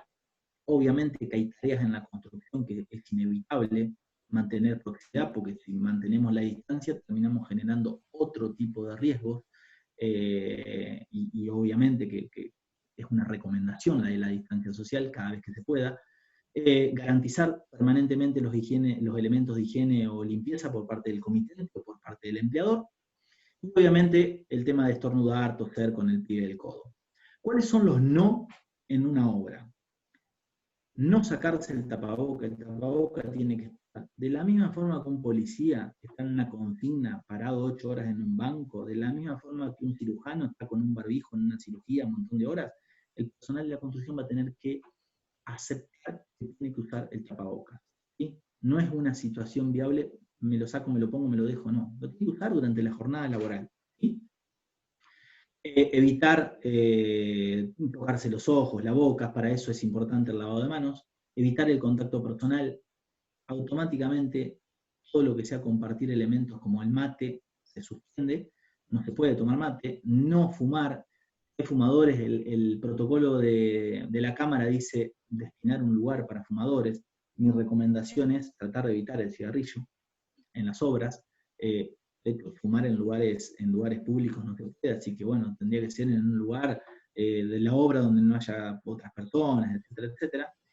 Y las personas que pertenezcan a los grupos de riesgo, mayores de 60 años, personas trasplantadas, etcétera, etcétera, con determinadas enfermedades, no deben ir a trabajar. ¿Sí? No sé si, no quiero hacerlo muy largo, me parece que el tema de la desinfección y la limpieza y esta técnica del doble balde en las obras, me parece que todos ya la escucharon, todos han leído las recomendaciones de la Cámara de la Construcción, de las distintas, de la Superintendencia, de las RT, tratar de hacer, por un lado, lo que es limpieza periódica, permanente, y por otro lado, desinfección. La técnica del doble balde es con un balde de agua y detergente hacer lo que es limpieza, con el balde de agua y lavandina hacer desinfección. Las obras, lo que le cuento una experiencia personal, lo que estamos haciendo en obras, en obras propias, todo el material que ingrese a la obra, tirantes de madera, puntales telescópicos, cajas de cerámicas, con las máquinas de fumigar, estas industriales, las que se usan para que uno bombea aire y va rociando, agua con lavandina diluida como se establece por la Organización Mundial de la Salud, 100 mililitros cada 10 litros de agua, rociar todos los elementos en lo posible dejarlos en un lugar ventilado, con sol, con aire, y utilizarlos recién un día después, o 2 días después, cuando se pueda. Hay veces que uno ingresa un elemento porque lo necesita de manera urgente, pero a veces ingresan materiales a obra que no lo voy a usar en el momento, y si puedo no usarlos, los desinfecto, los rocío y los utilizo después. Estoy minimizando todo riesgo posible de contagio, ¿sí? Y dejar el alcohol para una situación más de aseo personal y de higiene personal, no de elementos que ingresan a la obra. ¿Sí? Formularios de prevención y de control del personal hay miles, hay un montón de normativas y de anexos nacionales, provinciales, municipales de distintas localidades, todos más o menos tienen la misma situación. Esto de los formularios ya lo voy a mencionar ahora cuando hable un poquito del sistema de gestión. Hay que tratar de que la planilla de control de ingreso no sea simplemente un cumplido para decir, me cae el Ministerio de Trabajo, yo acá tengo la planilla, cumplir la norma, y marcar con una crucecita porque sí. Debe ser un trabajo a conciencia. Lleva 1 minuto tomar la temperatura con un termómetro infrarrojo, preguntarle si tiene alguno de los síntomas y registrar al trabajador que ingresa. Si ustedes van en estos días de aislamiento a una industria como a otro tipo de industria, a otro tipo de comercio, una concesionaria, por ejemplo, van a ver que le van a pedir los datos y le van a medir la temperatura. No hay motivo por el que no lo podamos hacer en una obra. Siempre recuerdo que era muy difícil hace 20 años atrás, yo tengo 44 años y estoy en la actividad de la construcción hace miles de años, y que una persona se ponga un botín de seguridad, un casco, era casi imposible. Y hoy uno ve que todos los obreros utilizan esos elementos de seguridad y fue incorporado. Y fue incorporado porque se fue machacando, porque se fue insistiendo y porque se fue educando, no solamente al operario, sino al mando medio, al capataz, al jefe de obra, al coordinador y al profesional. Y esta situación va a implicar paulatinamente esta enseñanza para que tomemos nuevos hábitos y nuevas medidas de seguridad y higiene en relación a la obra. ¿Sí? Bueno, no quiero entrar en esta situación porque está bastante como pan caliente. Hay determinadas series de formularios en situación a las excepciones de obra, formularios de la provincia. Había toda una confusión entre si lo hacía la Municipalidad de Santa Fe, si lo hacía la provincia de Santa Fe. En la Municipalidad de Santa Fe lo que se hace es dar el aviso de reinicio de obras. Lo que se hace por la página de la provincia es cargar el protocolo en formato PDF con la excepción. Si ustedes entran a esta parte todavía no está cargada, porque el informático de la provincia todavía, hasta donde yo lo vi, no había cargado la excepción de obras privadas, pero se podía enviar igual. Hay una serie de normativas que han hecho una confusión tan grande que lo que hay que tener es paciencia, hay que primar en el sentido común, y para volver a trabajar hay que generar el protocolo de seguridad. Si hay un empleador con RT, hay que presentarlo en el RT como anexo al programa de seguridad y higiene, y hay que hacer estas medidas de higiene y seguridad, y con eso podemos estar trabajando de manera tranquila. Marco, si tengo un ratito más de tiempo, termino con esto, ¿puede ser? Sí, estamos bien con el tiempo. ¿Sí? Buenísimo. Recuerden que en seguridad y higiene lo primero que se trata de hacer es eliminar el riesgo, ¿sí? Es la primera consigna. Si hay un riesgo, se elimina. Si no se puede eliminar el riesgo, sucede una protección colectiva, y si no es posible la protección colectiva, sucede la protección individual. ¿Qué sería eliminar el riesgo? A ver, ¿vamos a trabajar con tensión? Bueno, bajamos cortamos la luz, bajamos la térmica, el disyuntor, o interrumpimos el suministro eléctrico, y no hay más riesgo. Lo suprimimos. Si no se puede, porque necesitamos trabajar con tensión, ¿qué hacemos? Y protección colectiva. En los casos de los contratistas de la EPE, pértigas, protecciones a tierra, etc. Y la protección individual, el guante. En otras tareas, ejemplo, riesgo de trabajo en altura. ¿Podemos evitar el riesgo? Y si estamos trabajando en altura, evitar el trabajo en altura no lo vamos a poder hacer. ¿Cuál es la protección colectiva? Barandas de seguridad, redes, o cualquier medida que sea colectiva y que le sirva a varios trabajadores. Si no es posible, en el momento que estoy armando la baranda, sacando la baranda para empezar a levantar la pared, utilizo la protección individual. Esa es la secuencia de seguridad y higiene. Eliminamos el riesgo, hacemos la protección colectiva y hacemos la protección individual. Con respecto al COVID, ¿eliminarlo podemos? No. Entonces vamos a trabajar sobre protecciones colectivas y protecciones individuales. Esto a modo de repaso de algo que todos seguramente saben. En el COVID tenemos protecciones colectivas que vamos a tener en nuestra obra. Yo puse ahí las de siempre. Las protecciones colectivas de siempre, y para todos los otros riesgos que no sean COVID. Van a seguir estando. El hecho de que tengamos prevenciones de COVID no implica que nos olvidemos de todos los otros demás riesgos presentes en la obra. Y a esos riesgos de siempre, ¿cuáles le vamos a sumar como protección colectiva? Mantener todos los ambientes bien ventilados, iluminados, diría yo también, si es posible.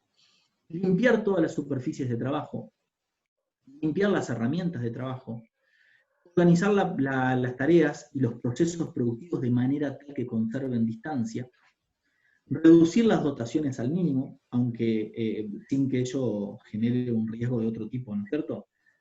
Conservar la reposición de elementos de protección personal y de limpieza, y garantizar el agua y desagüe.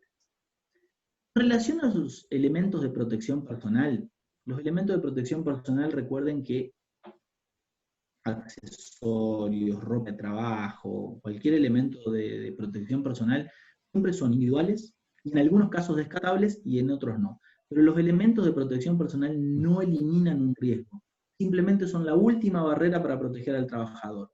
En las obras nuestras, en la actualidad, ¿qué vamos a tener? Los elementos de protección personal de siempre, más los nuevos en relación al COVID-19, que los debemos elegir de acuerdo a la tarea a realizar. Esto que yo le decía hoy, guantes de nitrilo de látex para todo el mundo. No, para el pañolero, para el que hace el control de ingreso.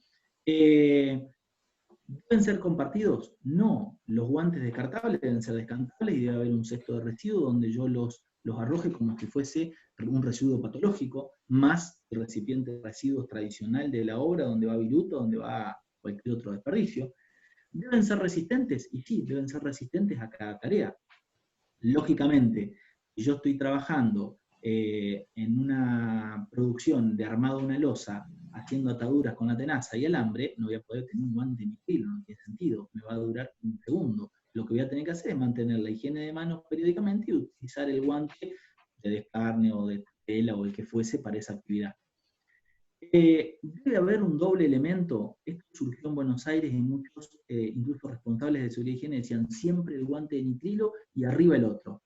No, no es necesario, es casi imposible. Todo aquel que alguna vez agarró una herramienta y se puso a trabajar sabe que no es posible trabajar con un doble elemento. Hablemos de, puede existir en una excepción, una cosa puntual sí, pero en la generalidad no. Se deben mantener cuestiones de higiene como el cabello recogido, las uñas cortas, en lo posible no usar barba para que el tapabocas sea eficiente, quitar esos accesorios, y desinfectar la ropa, el calzado y los objetos. Ahora que viene el invierno, normalmente las empresas no compran dos ropas de trabajo a los operarios. Normalmente la ropa de trabajo, si uno la lava, el invierno demora mucho más que se seque. El otro día tengo que entrar a las 8, normalmente no se va a secar. Entonces, una sana recomendación es dejarla ventilar y con un rociador con agua y alcohol hacer la desinfección. ¿Sí?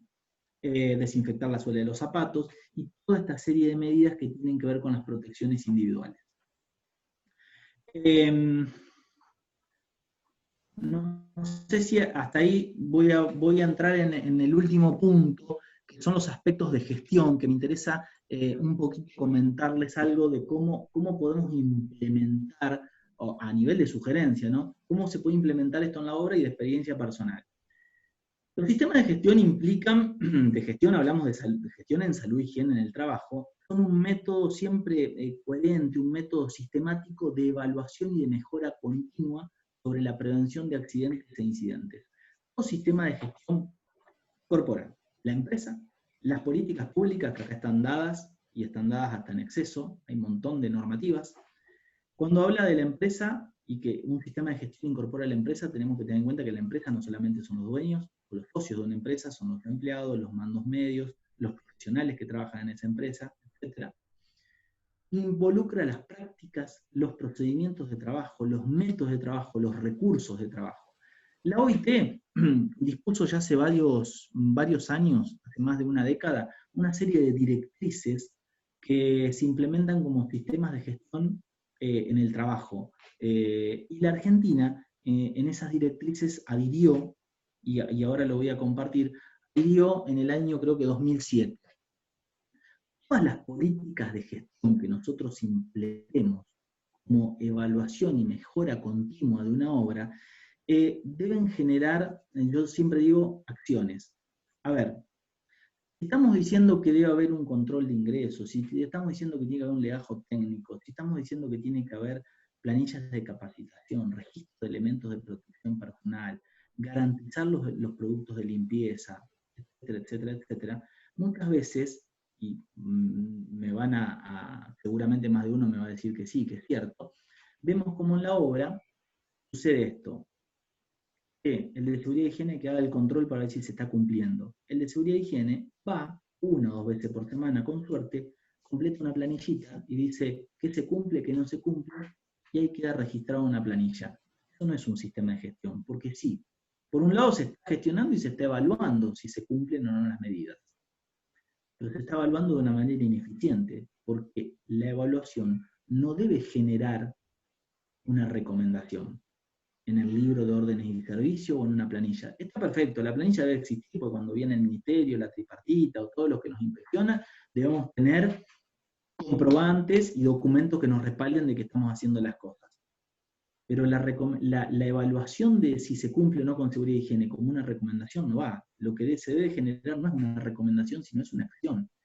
El que hace seguridad y higiene, o el arquitecto que está al frente de la dirección de obra, o de la representación técnica, o de la conducción técnica, tiene que decir concretamente, no, mirá, vení, esto es así, esto hay que hacerlo así, o esto se hace así.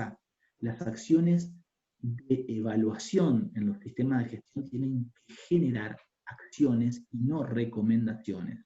Esto me parece bastante importante. A ver si ahí le comparto la pantalla. Esta es la matriz de sistema de gestión que en la Argentina, desde el Ministerio de Trabajo en el 2005, la Superintendencia de Riesgo de Trabajo lo adoptó y decía que en todo sistema de gestión, y dentro de ello está la construcción, deben estar las políticas públicas como elementos componentes, la organización, la planificación y la participación, la evaluación y las acciones de mejoras. Siempre que tengamos un sistema de evaluación, en este caso una persona que se encargue de la seguridad y higiene, puntualmente en esta situación de crisis o de pandemia, esa evaluación tiene que ser participada con todos los actores. Cuando hace la capacitación no la tiene que hacer solamente al personal operario, la tiene que hacer al profesional, la tiene que hacer al capataz, tiene que hacer la capacitación con los mandos medios, tiene que incluir a la empresa, tiene que incluir a todos los actores y tiene que generar acciones concretas de mejora. Si no, no hay un trabajo eficiente en materia de seguridad e higiene en una obra. Yo acá les propongo, y ya con esto cierro, algunas consideraciones. Podría haber traído 40 fotos, solamente muestro 2 o 3 de cosas que necesariamente vamos a tener que repensar y van a tener que cambiar. La primera situación es esto que pertenece. Primero, una necesidad humana, que es comer. Y segundo, un folclore muy nuestro. Nosotros tenemos el folclore como personas, como humanos, y sobre todo en la Argentina, en relación a la comida. Tenemos la peña, tenemos la reunión, tenemos la familia los domingos, y tenemos la comida en el trabajo. Más allá de una cuestión de alimento, tenemos esta situación de cuando se puede y el bolsillo da, el asado de obra, el almuerzo todos los días, y esa situación ya hay que reverla, ya no puede ser la típica picada con una misma tabla y con algunos pocos utensilios o algunos pocos vasos de manera compartida. Se va a tener que modificar, al menos que no tengamos vacuna, no va a poder seguir estando. Fíjense, hay una foto, hasta ha habido concursos de asado en obra. La situación la vamos a tener que suprimir. Vamos a tener que repensar, no desde la seguridad y higiene, sino del proceso productivo, y eso nadie mejor que el arquitecto y que el responsable de cada obra y de lo que se está haciendo, de cómo empezamos a generar procesos productivos para reducir la cantidad de gente y poder producir de la misma manera. Este tipo de situaciones en obras es posible modificarlas, es posible hacer lo mismo y bien. Un colega me decía, no, ya no voy a poder hacer una losa cada 15 días, de esta manera no puedo trabajar. Y se ha comprobado, y hemos comprobado que tal vez sin reducir al extremo la cantidad de gente, no hablo de esta situación de 5 operarios, hablo de cuando se reactive plenamente, podemos mantener distancias, podemos trabajar de manera ordenada, podemos seguir protocolos de higiene y seguridad, y se puede seguir produciendo de la misma manera. La evolución tecnológica nos dio pruebas suficientes de esto. Hasta hace 20 años atrás, 40 años atrás, ¿se acuerdan que éramos chicos y nadie usaba un cinturón de seguridad en un auto? Ningún auto tenía las medidas de seguridad que tiene hoy en día. Y sin embargo, hoy casi todo el mundo usa un cinturón de seguridad, casi todo el mundo, los autos de ahora tienen airbag, ABS, y sin embargo, se pudieron seguir fabricando y se pudieron seguir comercializando. Y no hubo un disparado incremento de costos de la producción. Así que es una cuestión de poner las neuronas en funcionamiento y poder comenzar a trabajar de esa manera. Me agacho, voy a enchufar la notebook porque se me está quedando sin batería. Y se me iba a apagar. Me parece que estas recomendaciones y estas consideraciones las tenemos que repensar, y creo que esta situación nos va a dejar, por un lado, muchas circunstancias que vinieron para quedarse, por más que incluso aparezca algún día la vacuna, me parece que hay cuestiones de higiene y de seguridad que se van a incorporar, y se van a incorporar como se incorporaron otras tantos en otros momentos de la historia, y van a formar parte después del hacer diario y cotidiano. ¿Sí? Bueno, Marcos, si te parece, vamos a habilitar las preguntas y yo ahí termino porque si no, no. Y han ingresado Va a algunas ser preguntas. extensísimo. Han ido ingresando algunas preguntas y yo quería subrayar ese pedido tuyo de paciencia que tiene que ver con esto de estos nuevos protocolos y estos nuevos trámites que se han ido generando para el reinicio de la obra privada, ¿no? Cuestiones que, bueno, te digo que hoy por la tarde recién está habilitado a través de la página del Gobierno de Nación la habilitación de circulación para profesionales que estén trabajando en obras privadas. Eso recién sucedió hoy. Yo trabajo en la ciudad de Coronda, nosotros hace 10 días que estamos trabajando, porque nosotros nos habilitaron mucho tiempo antes que la ciudad de Santa Fe, y durante este tiempo no teníamos permiso de circular, ¿no? Para circular. Esta cuestión de que en realidad va cambiando todo día a día, ¿no? Y bueno, va cambiando día a día, y hay situaciones que siempre son particulares. Ujú. Yo he tenido la semana pasada obras que estaban compartidas entre la provincia de Santa Fe y provincias vecinas, entonces Ah, era una situación bastante compleja porque había que ir por rutas nacionales, había que tener el permiso, si uno lo tenía en la provincia de Santa Fe, ¿cómo hacían la otra provincia? Pero se iban solucionando de a poco y es necesario tener paciencia y debemos todos entender que ninguno de los colegiados, de los profesionales o de los que hacen seguridad y higiene o de los arquitectos tenemos injerencia sobre la gente que saca resoluciones, la que saca normativas, la que administra los software que nos van habilitando estas situaciones de a poco. ¿Sí? sí, clarísimo. Era justamente eso lo que quería señalar. Y después llevarte esto es una pregunta personal, en realidad hiciste una valoración personal acerca de la firma del protocolo. Vos consideraste que debería ser firmada por el representante técnico en obra y no por el Sí, director de obra. sí. Me gustaría que lo expliques un poquito por qué y si tiene que ver eso con la responsabilidad que cada una de estas figuras asume al momento de firmar el protocolo. Sí. Cuando en el año 96, 97 sale la resolución 51 y establece que los programas de seguridad y higiene los firma el director de obra, yo tuve acceso a la sesión, digamos, a la discusión que se generó. Vieron que las discusiones por ahí legislativas o de cuerpos menores, cuando se discuten temas en comisión sobre leyes o plexos normativos, quedan asentadas las discusiones. La discusión en relación al año 97, que se dio en la superintendencia, de por qué la firmaban los directores de obra, terminó ganando la moción de que los directores de obra son los responsables, los mayores responsables de una obra. En realidad, el director de obra es el responsable de que la cosa se haga conforme a los planos, o que se ejecute conforme al proyecto. Pero en realidad, el representante técnico por ahí de la empresa es el que tiene el control de los materiales que ingresan a la obra, de toda esa cuestión eh, cotidiana de la obra. Entonces, imagínense una obra donde haya un contratista principal, ejemplo, el que hace estructura de hormigón y albañilería y asume el rol de contratista principal, y 7, 8 subcontratistas, electricistas, sanitaristas, yesero, etcétera, etcétera. Fíjense que ante esta situación ahora hay que actualizar los programas de seguridad e higiene y todos mandan a sus RT en esta situación de aislamiento, los programas de seguridad y higiene, y el director de obra, que es uno solo, tiene que estar respondiendo y asumiendo la responsabilidad de un montón de programas de seguridad, de un montón de empresas que son subcontratistas de la principal, cuando en realidad esa responsabilidad la tendría que estar asumiendo distintas personas que asumen el rol de representantes técnicos de cada una de esas empresas. El director de obra tiene demasiada mochila encima, asumiendo el rol del contratista principal o del comitente, mejor dicho, como para estar asumiendo esa figura.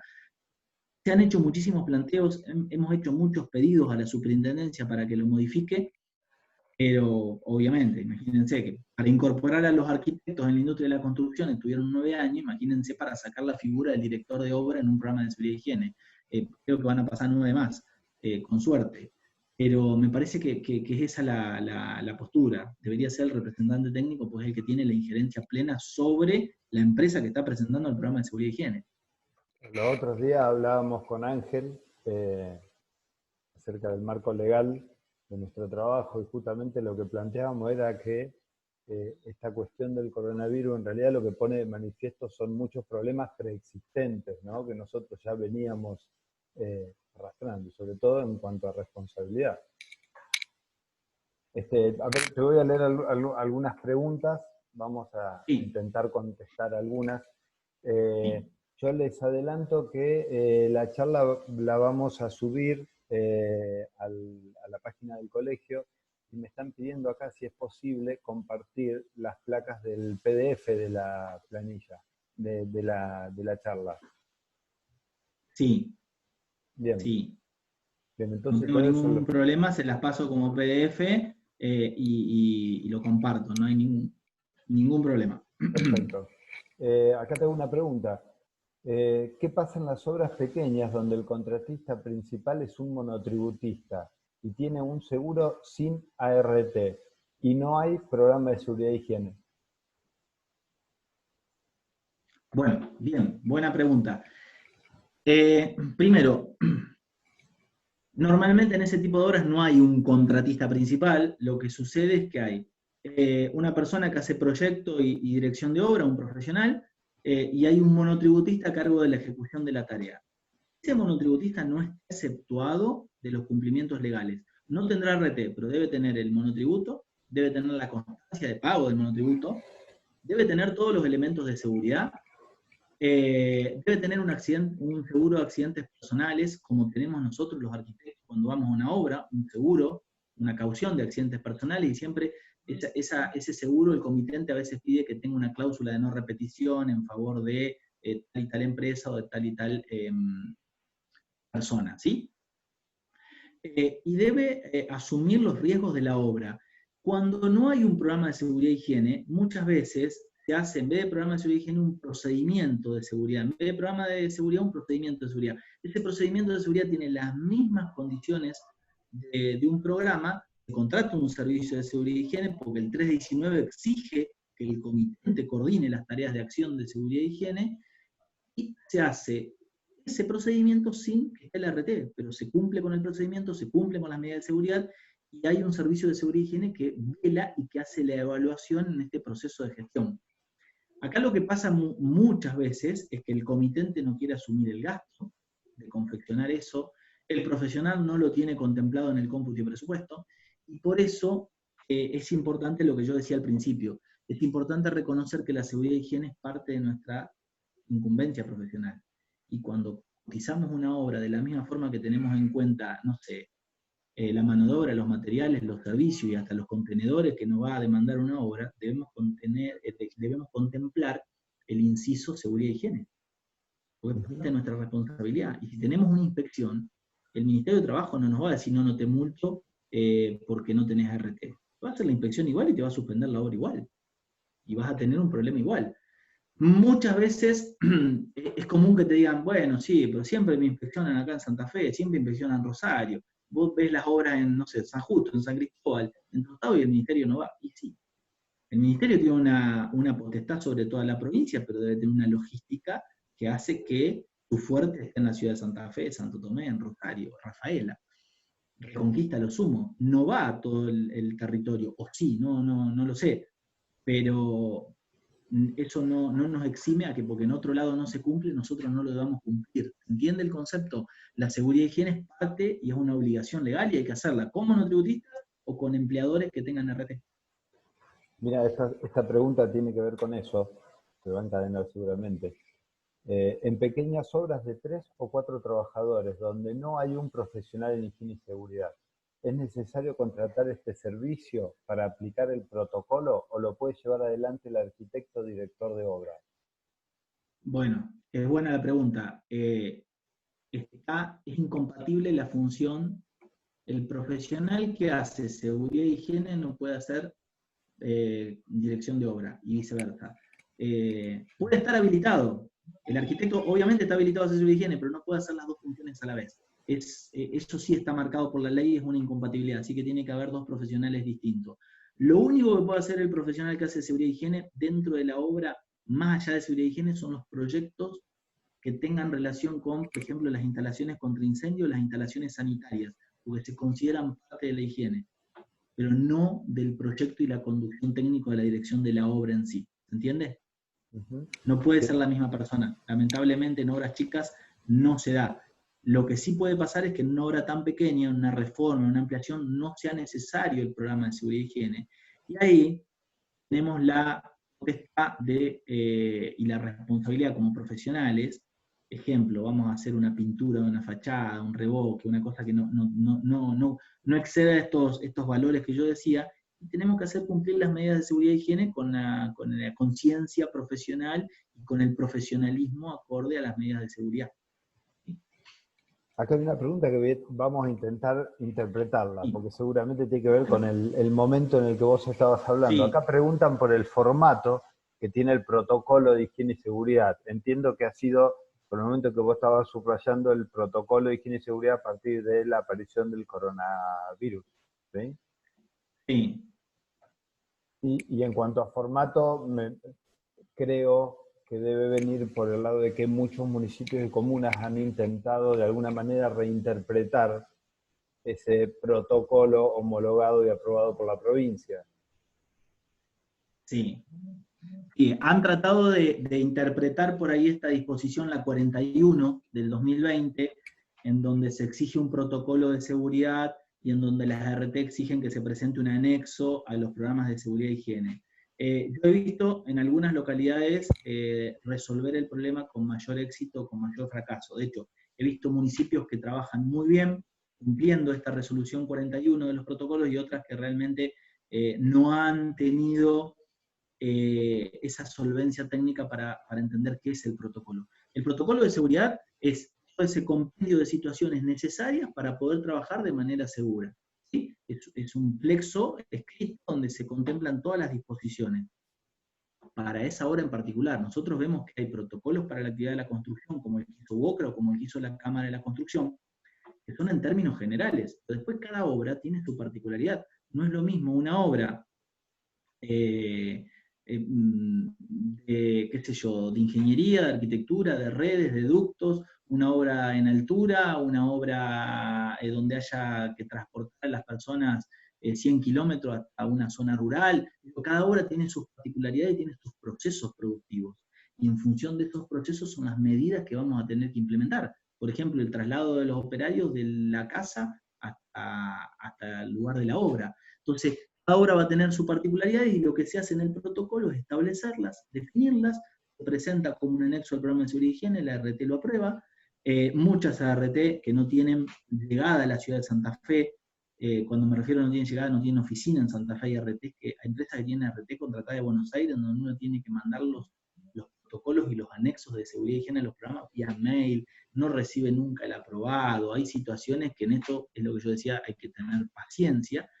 Pero una vez que se establecen esos protocolos, se establecen y obviamente dentro de las excepciones que se van dando y las habilitaciones, se establecen los permisos para poder trabajar. Sí es cierto que muchas comunas, sobre todo comunas chicas, han tenido bastantes dificultades para establecer esta situación. De hecho, han por ahí propuesto una planilla donde se coloque el nombre del trabajador, el domicilio, el documento y llevar un registro, sin mayores justificativos de para qué ese registro, porque si el registro es solamente tipo asistencia, no es un sistema de gestión que tenga una validación, un impacto sobre la seguridad e higiene, ¿sí?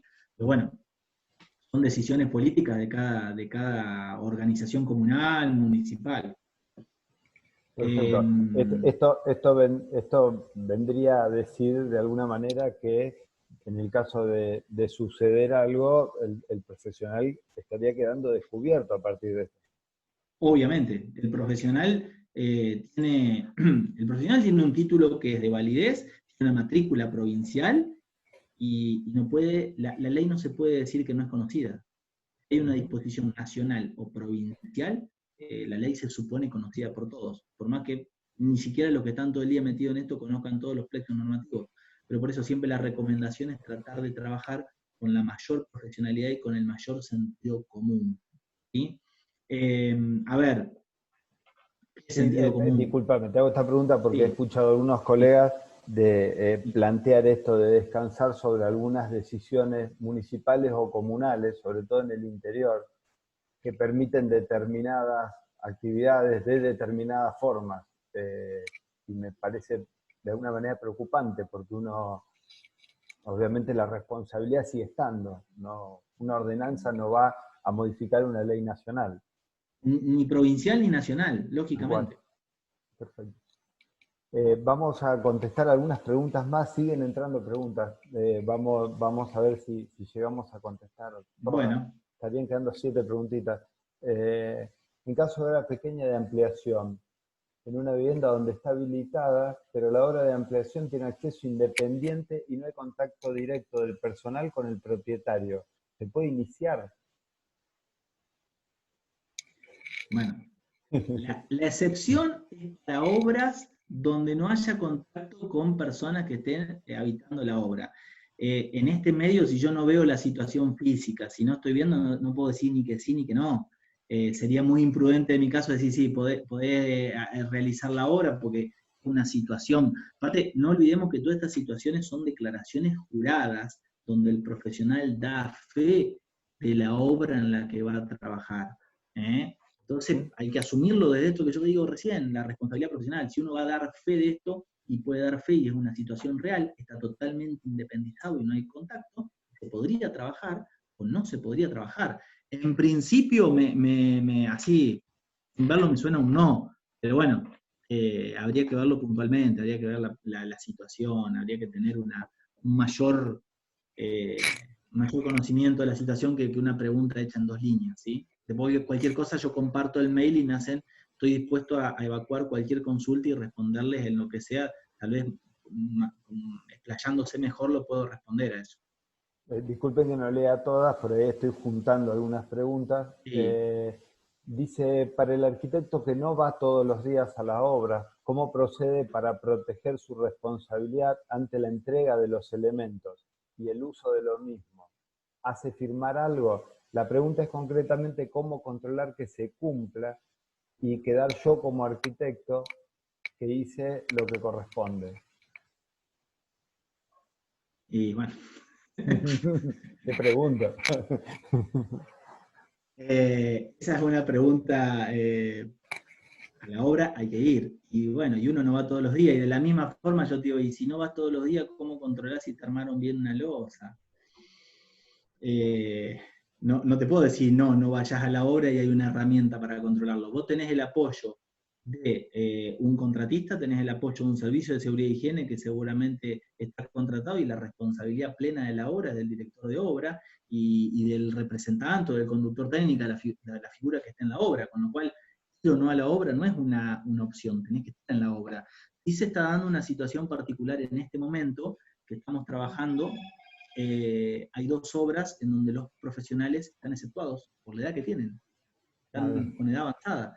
Entonces, están haciendo dispensas legales y cambios, que es bastante difícil hacer un cambio en un expediente municipal o a nivel administrativo para delegar esas responsabilidades en otros profesionales. Esa era una pregunta que venía obviamente, había una pregunta sí, en ese sentido a continuación que hablaba de los mayores de 60 años como profesionales y como albañiles, ¿no? En el caso de pero es para los profesionales también, y nosotros en tal el cual. colegio tenemos un montón. Sí, tal cual, tal cual. Este, Y a ver, y yo pienso, más allá del distrito nuestro, hay muchísimos distritos que todavía no tienen oficina virtual. Entonces, generar cambios en una situación donde no se está yendo a trabajar desde la manera presencial va a ser bastante dificultoso. Pero bueno, la mayoría de los distritos, por suerte, tienen oficinas virtuales, tienen, bueno, nuestro colegio ni hablar, se puede seguir operando en mayor o menor medida de esa manera. voy a insistir con una pregunta, porque acá Sí. que tiene que ver con la planilla de entrega de material, que tenga que ver con tapabocas, por ejemplo. ¿Existe eso como Entrega de... elemento de material como, por ejemplo, la recepción del tapabocas? Sí. ¿Existe eso como elemento de prueba del hecho de haber entregado el material Toda, correspondiente? toda obra, recuerden que toda obra tiene una planilla obligatoria regulada por la Superintendencia de Riesgo de Trabajo y es un anexo. Si entran a la página de la Superintendencia van a poder bajar la planilla de entrega de elementos de protección personal en Excel o en PDF, y todos los CPP se deben registrar con nombre, si tienen marca con marca, y va un elemento y una planilla por cada trabajador, casco, botines, y en este momento los elementos de protección personal ante el COVID, que algunos discuten si es un EPP o no es un EPP, porque muchos de estos EPP se dicen se recomienda, hay que registrarlos en cuanto a la entrega. En realidad, el tapaboca lo debería traer el operario ya de la casa porque tiene la obligación de usarlo a nivel ciudadano, más allá que solamente en la obra. Pero si un empleador lo entrega, lo tiene que registrar en lo posible 2, y por ahí ya lo aclaro si hay alguna pregunta, porque muchos, esa pregunta, si conviene el tapaboca o la máscara, o la pantalla esa de acrílico, los 2 son efectivos. ¿Qué dicen los profesionales de la salud? El acrílico lo que genera es una situación de necesidad de higiene más permanente. perdonen la mala expresión, hay que empezar a limpiar este acrílico de una manera periódica porque los plásticos y los polímeros, algunos de ellos tienen mayor receptividad en cuanto a los patógenos. Y el tapaboca tiene la facilidad de que si usamos dos en una jornada laboral podemos estar lavándolo y lo podemos estar desinfectando con facilidad. Pero todos son aptos y son aceptables y son legales, si le podemos decir esa expresión. Y hay que registrarlo en una planilla de entrega de elementos de protección personal. Lo que no se puede registrar en una planilla, que sí lo puede llegar a ser una empresa que tenga jefe de obra y que tenga una persona permanente, es los elementos de higiene y limpieza. Por eso ya no son elementos de protección personal. El gel, la lavandina, el jabón, son elementos de obra de provisión y que no tenés un registro. Obviamente, si tenés una empresa con jefe de obra, con permanencia toda la jornada laboral en oficina técnica, lo podés hacer. Pero en obras donde no hay mucho control y el profesional pasa una vez por día, es mucho más difícil. Bien, Rodolfo, tenemos 5 minutitos y quería hacerte dos preguntas, Sí. dos últimas preguntas bien sintéticas. Bien. Tiene que ver con cuando intervienen 2 o 3 empresas en una misma obra, ¿cómo se contemplan los incumplimientos del protocolo en caso de inspección?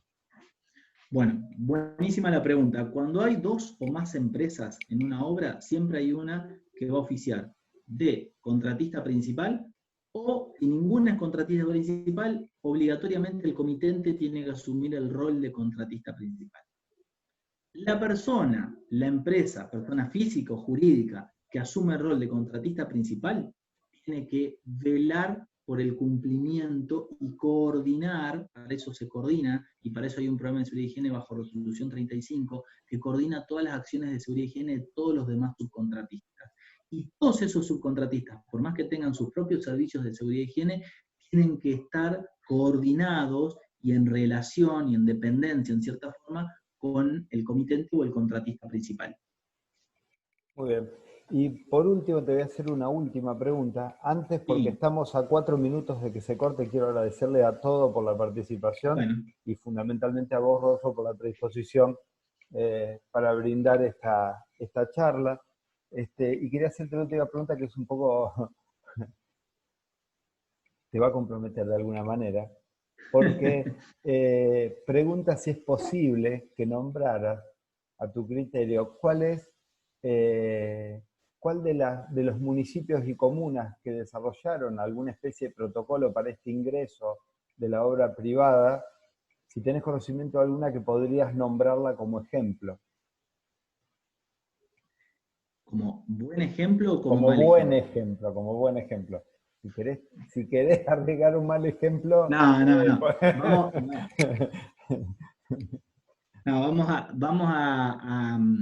Vamos a tomar este criterio.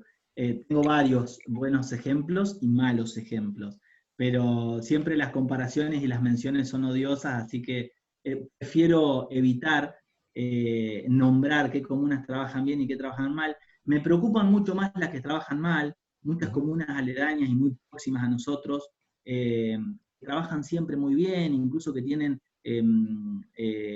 la compatibilidad con el sistema GESP y todas estas situaciones, se han visto desbordadas por la situación y han hecho cosas por desconocimiento, no por mala fe. Entonces me preocupan más las que no saben llevar adelante la situación que las que lo hacen bien. Pero no demos nombres, no me parece prudente. No, de ninguna manera, no. De ninguna manera, pero a lo mejor sí querías reconocer específicamente alguno de los protocolos.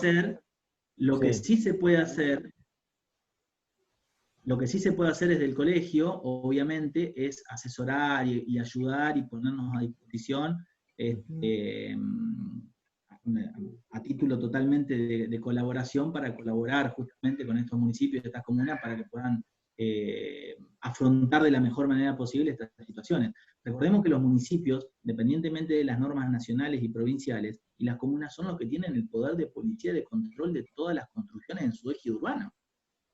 ¿Sí? No es menor el rol que les toca.